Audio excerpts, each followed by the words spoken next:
ഇന്നത്തെ പരിപാടി ഒരു മേക്ക് ഓവറാണ്. ഈ കാണുന്ന ഡയറിയാണ് നമ്മൾ മേക്ക് ഓവർ ചെയ്തെടുക്കാൻ പോകുന്നത്. ഇതെനിക്ക് ഓഫീസിൽ നിന്ന് കിട്ടിയിട്ടുണ്ടായിരുന്ന ഒരു ഡയറിയാണ്.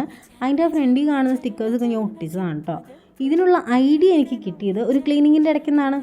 ഞാൻ എൻ്റെ പഴയ ക്രാഫ്റ്റിൻ്റെ സാധനങ്ങളെല്ലാം അടുക്കി പറക്കി വെക്കുന്നതിൻ്റെ ഇടയ്ക്കാണ് എനിക്ക് ആ ലെയറായിട്ട് കളേർഡ് ലെയർ ആയിട്ടുള്ള സാധനം എനിക്ക് കിട്ടിയത്. ഇത് പണ്ടെങ്ങാണ്ട് ഞാൻ ഇയറിംഗ് ഉണ്ടാക്കാൻ വേണ്ടി വാങ്ങി വെച്ചിട്ടുണ്ടായിരുന്നതാണ്.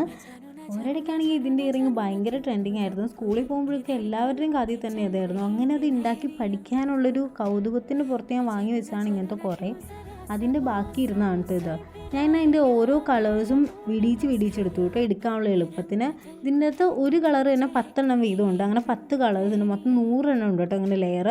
അങ്ങനെ ഞാനത് ഓരോന്നും വരിയായിട്ട് ഒട്ടിച്ചു കൊടുക്കുകയാണ്. ഞാൻ ആദ്യം ഇത് എല്ലാ കളറും സിംഗിൾ ലെയറായിട്ട് ഒട്ടിക്കാമെന്ന് വിചാരിച്ചു. പിന്നെ ഞാൻ വെറൈറ്റി ഇരിക്കട്ടെ എന്ന് വിചാരിച്ച് പല കളർ 2 കളറൊക്കെ ഒരു ലെയറിൽ അങ്ങനെയാണ് ഒട്ടിച്ച് കൊടുക്കുന്നത്.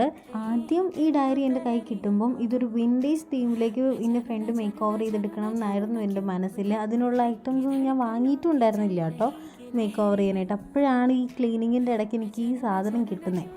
അപ്പോൾ ഞാൻ വിചാരിച്ചു എന്നാൽ പിന്നെ കുറച്ച് ഈസ്തെറ്റിക് ഇരിക്കട്ടെ എന്ന് വിചാരിച്ചൊരു പിന്നെ അത്ര ഒട്ടിച്ച് കഴിഞ്ഞപ്പോൾ എനിക്ക് ബോറടിച്ചു. പിന്നെ ഞാൻ കുറച്ച് നമ്മുടെ ചാനലിൻ്റെ പേരൊക്കെ എഴുതി കളിച്ചു. പിന്നെ ഈ ഡയറിയുടെ ഫുൾ മേക്ക് ഓവർ വീഡിയോ ഞാൻ പാർട്ടായിട്ട് ഇടാമെന്നാണ് വിചാരിക്കുന്നത് കേട്ടോ.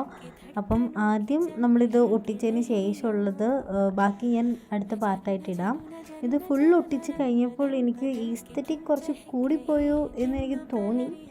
ബട്ട് കുഴപ്പമില്ല, നമ്മുടെ ബാക്കിയുള്ള മേക്ക് ഓവറും കൂടെ ഒക്കെ കഴിഞ്ഞ് വരുമ്പോൾ കാണാൻ ഭംഗി ഉണ്ടാവും എന്നാണ് ഞാൻ വിശ്വസിക്കുന്നത്.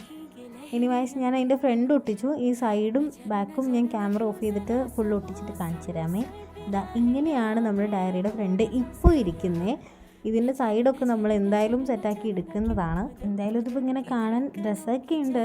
പിന്നെ ഇത് ഒട്ടിക്കാൻ ഇരിക്കുമ്പോൾ എനിക്കൊരു പേടി ഉണ്ടായിരുന്നു അത് തികയുമെന്ന്. പക്ഷെ നമ്മൾ ഒട്ടിച്ചതിന് ശേഷം ഇത്രയും ബാക്കിയുണ്ട്. അപ്പോൾ ഇതിൻ്റെ ബാക്കി മേക്ക് ഓവറായിട്ട് ഞാൻ പാർട്ട് 2 ആയിട്ട് വരാം കേട്ടോ. Okay, by.